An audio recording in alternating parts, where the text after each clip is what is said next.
That is Romans chapter 15, and we'll be looking at verses 14 to 24. Please keep your finger there. We will refer to those verses as we go along, just to save some time to read through them, and then to read through them again may take longer. So we will try and save some time this morning, and hopefully you'll pay attention to what the Word of God says.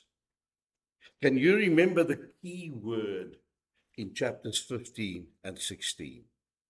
Remember, from chapter 12 to chapter 14, it was relationships. And then there was a subtle change. It changes to Christian ministry. Last time we looked at the ministry mentioned here in 15 verses 18 to 13, and that was Jesus Christ's ministry to all the nations. First to the Jews, but then also to the Gentiles. Today, we want to look at the Apostle Paul's ministry to the Gentiles. And this is so important that if we don't understand the distinctive ministry of the Apostle Paul, I think in some real sense we fall short in appreciating the message of God's grace as God's people. So let's pay attention to the Apostle Paul as he explained the characteristics of his ministry. First of all, Paul's ministry, this is absolutely vital, Paul's ministry was received by God's grace. It was a grace-enabled ministry from beginning to end. Verses 14 and 15, please read there with me. Paul says, I myself am convinced, my brothers and sisters, that you yourselves are full of goodness, filled with knowledge, and competent to instruct one another. He's writing to the Christians in Rome. He thinks that they are well taught. Verse 15, yet I've written to you quite boldly on some points to remind you of them again because of the grace God gave me.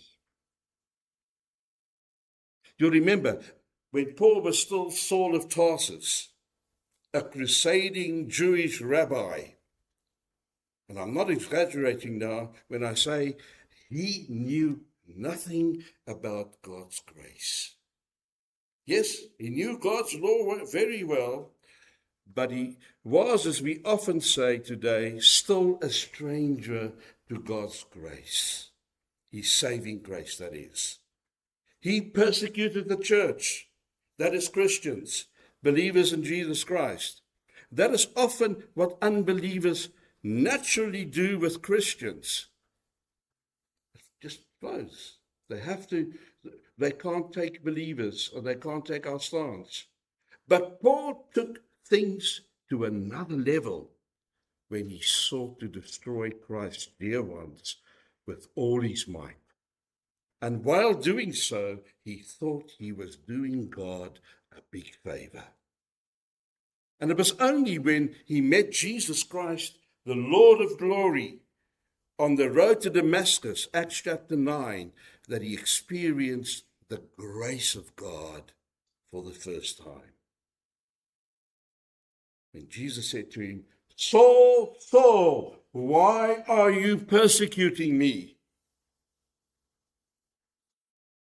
It was God's grace that saved him.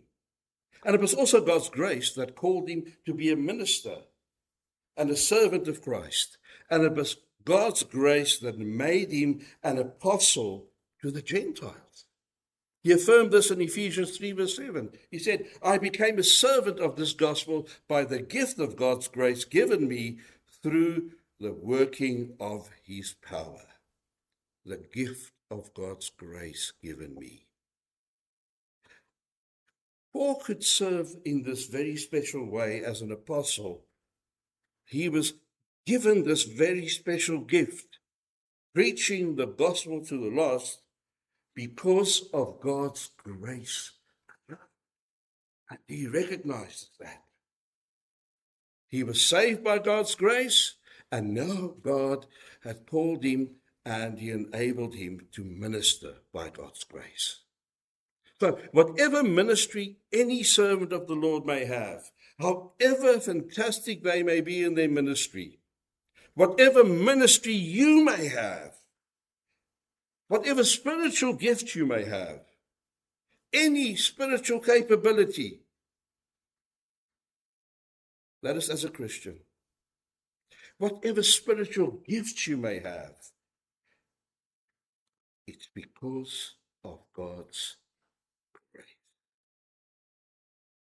We don't minister or live the Christian life because we are so good, or we are so clever, or so wonderful, and so hardworking.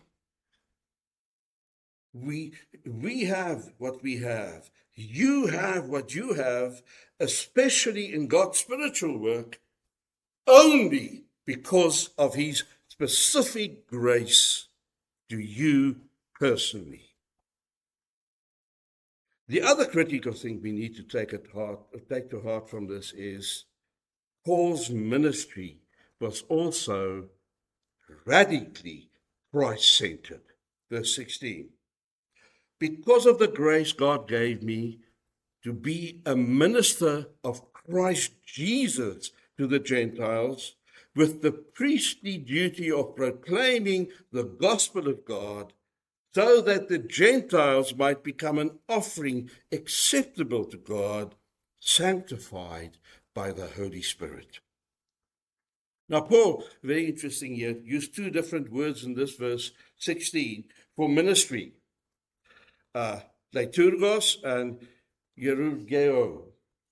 And he had the idea of priestly ministry or priestly service in mind here. Not like the Jewish priest served in the temple of God. That was merely a picture of true priestly ministry still to come. Paul saw himself as a priest ministering at a spiritual altar of the Lord, serving in a spiritual temple, if you like, of the Lord, not offering up dead animals and incense to the Lord, but bringing Gentiles who believe the gospel message to God as a living sacrifice, a true offering pleasing to God. Those new believers in Jesus Christ were like spiritual sacrifices to the glory of God. And they were living sacrifices, not like the dead animals that were offered up in the Old Testament, which was really then a picture of Jesus Christ and his sacrifice on the cross. But the way Paul applies it here is to ministry. And his sacrifice is the sacrifice that pleases God are the believers among the Gentiles. So Paul saw this preaching of the gospel message as his priestly ministry. Now, this insight into ministry certainly adds dignity and responsibility to our own service for the Lord. Because we, the church, are also called a holy priesthood. Isn't it so? Apostle Peter puts it like this, 1 Peter chapter 2. He says, as you come to him, the living stone, that is Jesus Christ, rejected by men, but chosen by God and precious to him, you also, like living stones, are being built into a spiritual house to be a holy priesthood, offering spiritual sacrifices acceptable to God through Jesus Christ. You see, what this makes each one of us here today who are in the Lord Jesus Christ. Do you see? The fact is that every true believer in Christ is like a priest in service of the Lord Jesus Christ. And that means that you are all ministers of the Lord. With different ministries, yes. With different gifts, yes. but always with the same one central focus the Apostle Paul had: to bring Jesus Christ and the gospel message to your neighbors and to others further afield. Or that's a commission at least. And this is an exclusive privilege given only to Christians. But it is also a holy responsibility laid on our shoulders as believers. Traditionally, a priest is equal to the pastor or the leader in the local church. He's the priest. Not so in the New Testament. We, as Baptists, believe in the priesthood of all believers. And this is part of it. Each one of us have direct access to God through Jesus Christ, but it is not just that. We are part of this holy body of Christ, this holy temple, spiritual temple, and each one of us is like a priest in the work of the Lord Jesus Christ. The priest of the Lord, or priestess, I don't know. Jesus, your glorious Savior and God, who gave his best for you. Remember the cross? Surely he deserves our very best. Faithfulness in your witness for the Lord Jesus, by word and by deed, is an acceptable offering to him. Warren Wiersbe says, and this is a word of wisdom, what a privilege and yet what a responsibility to be a servant of the triune God, winning the lost to Jesus Christ. And we must remember that soul winning is a priestly ministry and a sacred obligation. We note another thing about Paul's ministry here. It was done for God's glory. We sang it just now. To God be the glory. Very important for each one of us to remember, not just when we get together in church on a Sunday, but right through the week, every moment of every day. The moment we lose track of this, we are in serious trouble. What I do for the Lord can never be to promote myself or to make a name for myself. We read here in verses 16 to 18 that Paul preached the gospel with all his heart, that's verse 16, so that the Gentiles might become an offering acceptable to God, sanctified by the Holy Spirit. Therefore, I glory, says Paul. I boast, I take pride in Jesus Christ. I give him glory, all the glory in my service to God. I will not venture to speak of anything except what Christ has accomplished through me, in leading the Gentiles to obey God by what I said and done. Isn't it terrible when people speak like this? And we all do it. We don't think what we're doing. Pastor so-and-so's church. And so is such a successful minister because look at what he or she is accomplishing. Remember, it can never be Pastor so-and-so's church. Whose church is it? Jesus Christ's church, the Lord's church. It's always the Lord's church. If it's a true church, obviously, if it's just a club or whatever, yeah, you can, there's no real faith, then you can call it anybody's, church. But if it's the Lord's church, if it's a gathering of believers, it's the Lord's church. And Let me tell you, so-and-so is only able to accomplish something because God is working through them. Paul never bragged about his own ministry. He boasted and glorified in what the Lord had done through him. And believe me, he did not serve and suffer those terrible ordeals he had to go through just to make a name for himself.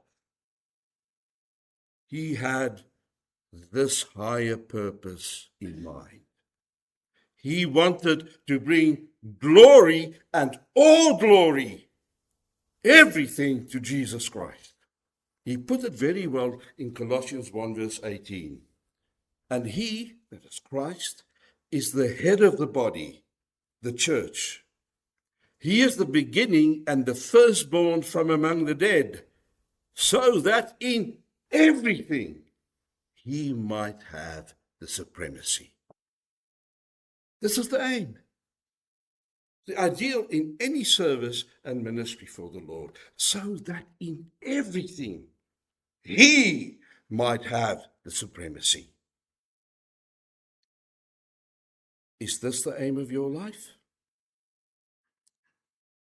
Paul's ministry was received by grace, saved by grace, then commissioned, and then centered in the gospel and done for God's glory.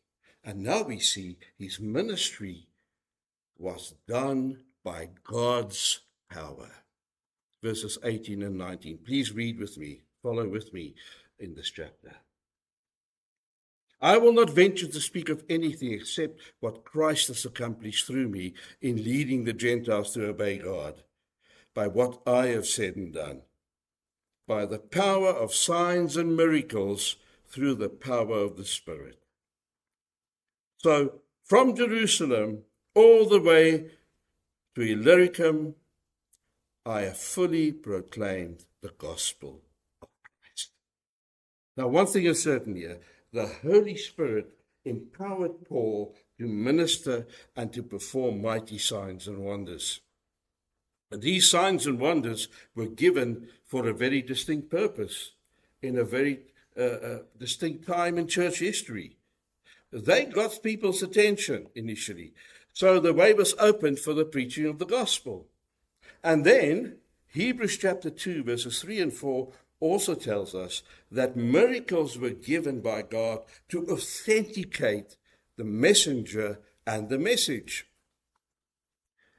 Salvation, and this is Hebrews 2, verses 3 and 4, this salvation, which was first announced by the Lord, was confirmed to us by those who heard him.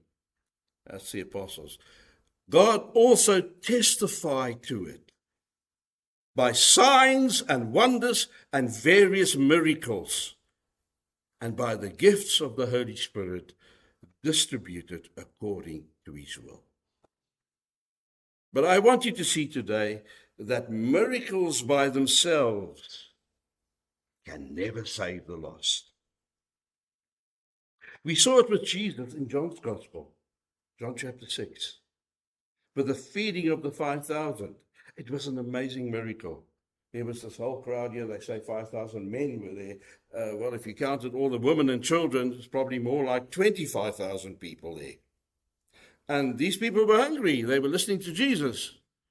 So what happens? The 5 loaves and the 2 small fish gets divided among the people, and the miracle is everybody ate until they had enough, and there were still lots left over. But the next day, they kept on following Jesus, not to hear the truth, or not because of Jesus' sake, but because they wanted to have their stomachs filled and not hear the truth. John tells us that. So they were unconverted. They saw stuff, they ate the food, but they were not saved. When Paul healed the crippled man in Lystra, Acts 14, verse 8, the immediate response was typically pagan from the people. The people called Paul and Barnabas gods, and they tried to worship them. How foolish. And when Paul shared the gospel with them, they did not respond so enthusiastically. And they eventually stoned Paul and left him for dead outside the city gates or the city walls. So far more important is the thing called the gospel. The more important thing is that God, the Holy Spirit, empowered Paul to share the word, the gospel. And the purpose was to make the Gentiles obedient. It says so there. People were saved from hell and eternal destruction by the preaching of the gospel message, not by miracles and other things that may tickle our imaginations. It was though what Paul said and did. It was through what Paul said and did, by his words and deeds, that the Gentiles were led to obey God. Like he said in Romans 1, verses 16 and 17, in fact, I included that in the bulletin. Paul said, I'm not ashamed of the gospel. What he really is saying is, I'm very bold about this one thing. Why? Because it is the power of God for the salvation of everyone who believes. First for the Jew, as it was, but then also for the Gentile, and that's us and the other nations. Hey, we may not be able to perform miracles in the sense the apostles did during the apostolic age, since this was a very special apostolic gift given to them by the Lord. But by what we say, we can also share the love of God. The fact that Jesus came to save us from our sins with others around us. Changes in heart, conduct and character, transformed lives, in other words, are the real miracles that truly display the power of God through the Holy Spirit when he works through the gospel message.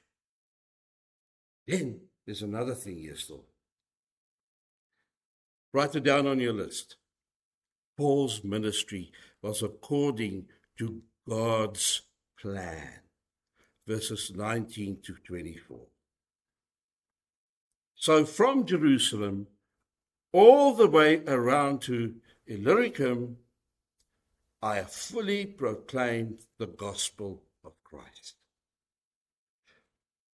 It has always been my ambition to preach the gospel where Christ was not known, so that I would not be building on someone else's foundation. Rather, as it is written, those who were not told about him will see, and those who have not heard will understand. This is why I have often been hindered from coming to you. And he's talking to the Christians in Rome. He couldn't go there, couldn't go and visit them because he was busy with his missionary journeys and his crusades among the Gentiles. God had a very special plan for Paul. He was not to preach the gospel where other apostles had ministered before. So he burned to get his work done for the Lord, to get out there and to preach the gospel. And likewise, our personal desires and God's plan with us in spiritual ministry should also work together. God may give you a desire to do something specific for him. This is not necessarily in every ambition you may have, but in spiritual things, your desire and God's plan normally, generally, will work hand in hand. Or you may have a strong desire to do something yourself, but you're not able to. Like David did, remember? He wanted to build the temple for the Lord. But because he was a man of war, he was not allowed to build the temple. His son Solomon was given that privilege. But it really wasn't David's heart. And he got together all the gold and all the stuff that was necessary to have the temple built. Paul had a pioneering ministry, breaking new ground for the Lord. He wasn't married, as far as we know, and this helped him to be able to fulfill his ministry. And the Lord put this desire in his heart to preach the gospel all over the Roman Empire where it had not been preached before. And he may be doing this with you too. Maybe here, even in Walvis Bay, the Lord may want you to speak to people who have no idea about the gospel.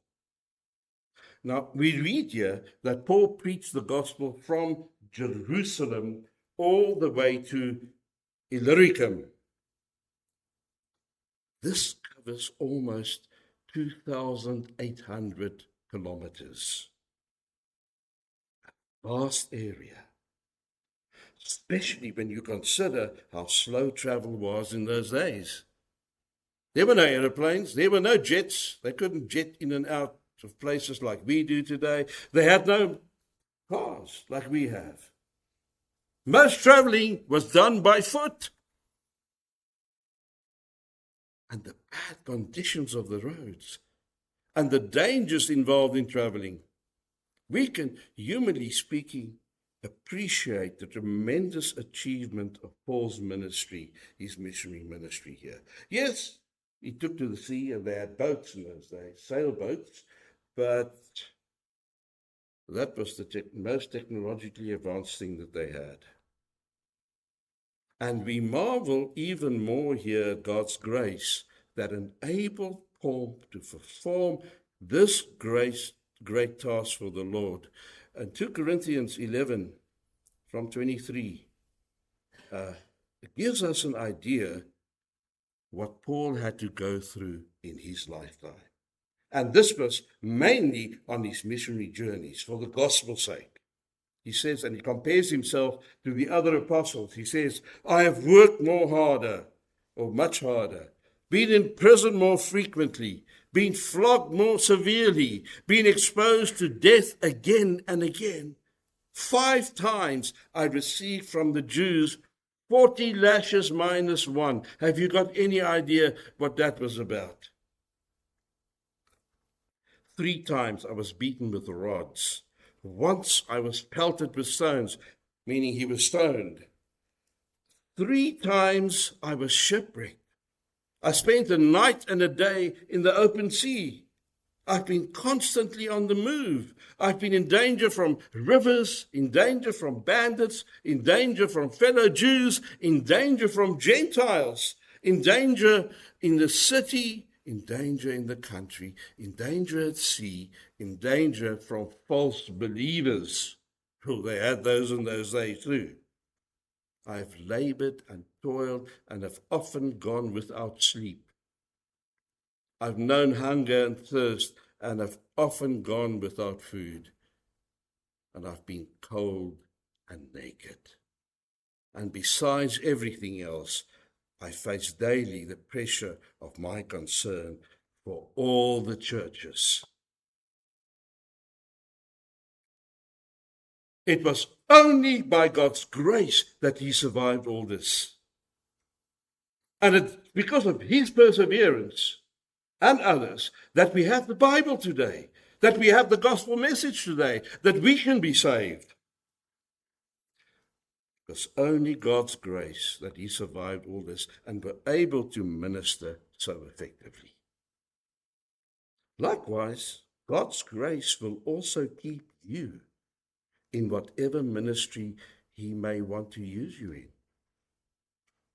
Big or small, public or behind the scenes, at home, in another place, in Walvis Bay, or in other places.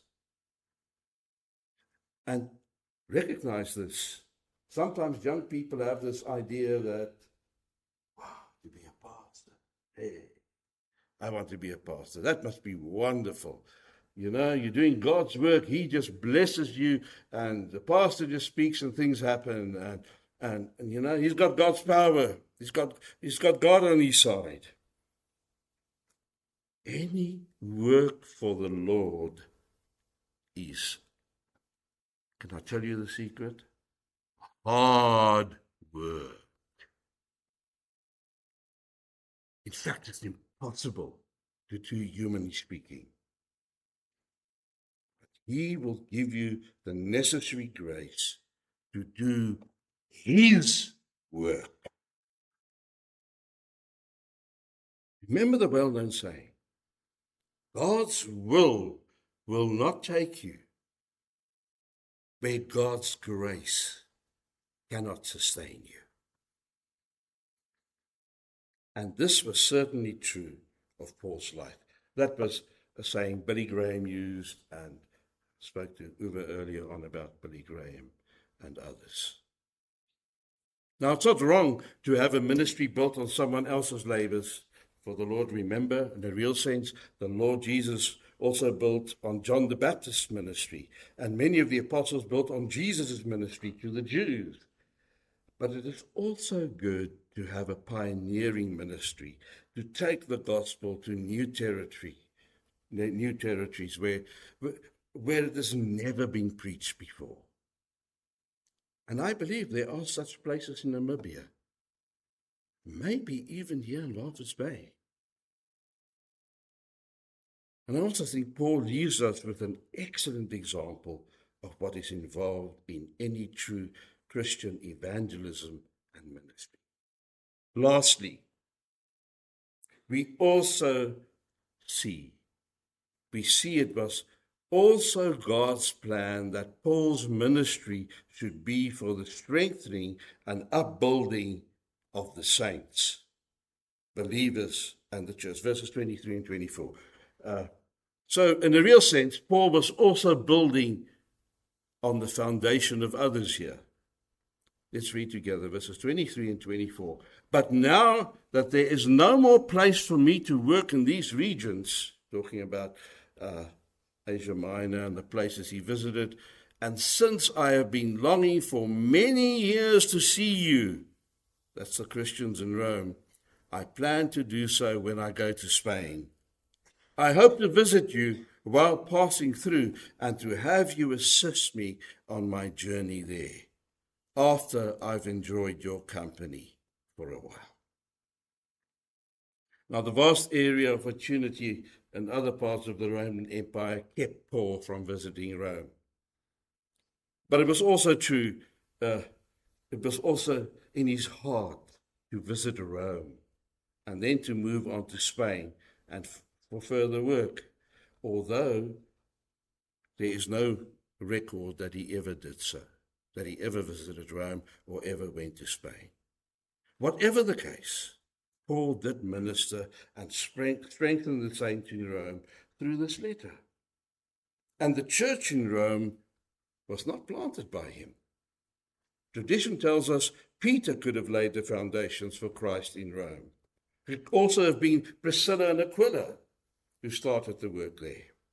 But Paul also had a fantastic input into the lives of the Christians in Rome through this expertly written letter with its super deep insight into the gospel of our dear Lord Jesus Christ.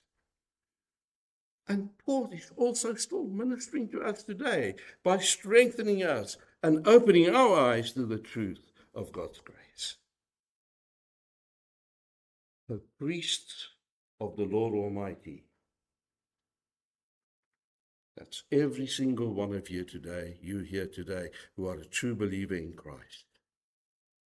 Your ministries, my ministry, need to be received by God's grace, first of all.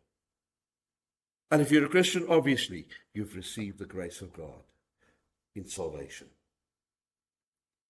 And if you're attempting to serve the Lord without that first step of grace, if you've never had an encounter with Christ, like Paul did on the road to Damascus, or maybe just in on your own in your bedroom, or maybe with some other folk, where you bowed the knee to Jesus Christ and surrendered your life to him and trusted in his sacrifice alone for your salvation, and trusted in him alone to be your sin bearer, you can't serve the Lord. You don't have any grace in your life to serve him. You may be doing good things, do a little good thing here and there, but you need to receive the grace of God, first of all, in terms of salvation. But then, once you've done so, it is your responsibility to discover whatever spiritual grace gift the Lord has given you. Then your ministry must be Christ-centered, focused on bringing Jesus Christ to others. Yes, through different ways and so on, but Jesus is there. That's the main reason. The good news of our sinners can be saved through trusting in Jesus Christ, their sin bearer. Then it also needs to be done for God's glory. Hey? Not for man's glory, not for some clever speaker's glory, mighty man of God. No. We weak. There's nothing mighty about us. The one who is mighty is God and God alone. Then it also needs to be done for God's glory. And then, when you boast, it must be because of what God has done. And you also have to have the assurance, as you rely on the Lord, that it will be done in God's power, and that it does not depend on your weak, inadequate efforts at all. And look for that desire in spiritual things, coupled with godly counsel and the Lord's leading towards a certain ministry. Step out in faith. Trust God. Don't call the government. Don't do other things to try and establish yourself. Step out in faith. Trust God. Don't delay, my dear brothers and sisters. Get going, because that will be God's plan for your life and for his glory. Ephesians 3 verses 20 and 21. Paul writes, "Now to him who is able to do immeasurably more than all we ask or imagine, according to his power that is at work within us. To him be glory in the church and in Christ Jesus throughout all generations, forever and ever. Amen." Amen. Thank you so much for listening. Thank you so much. Lord, this is a huge thing. We are all inclined to want to live for ourselves and to focus on ourselves, or to get glory for ourselves in one way or another. Help us, Father, to focus on you and on Jesus. And Holy Spirit, won't you come and enable us to do that constantly. To God be the glory, great things he has done. So loved he the world that he gave us his Son, who yielded his life as an atonement for sin and opened the life gates that all may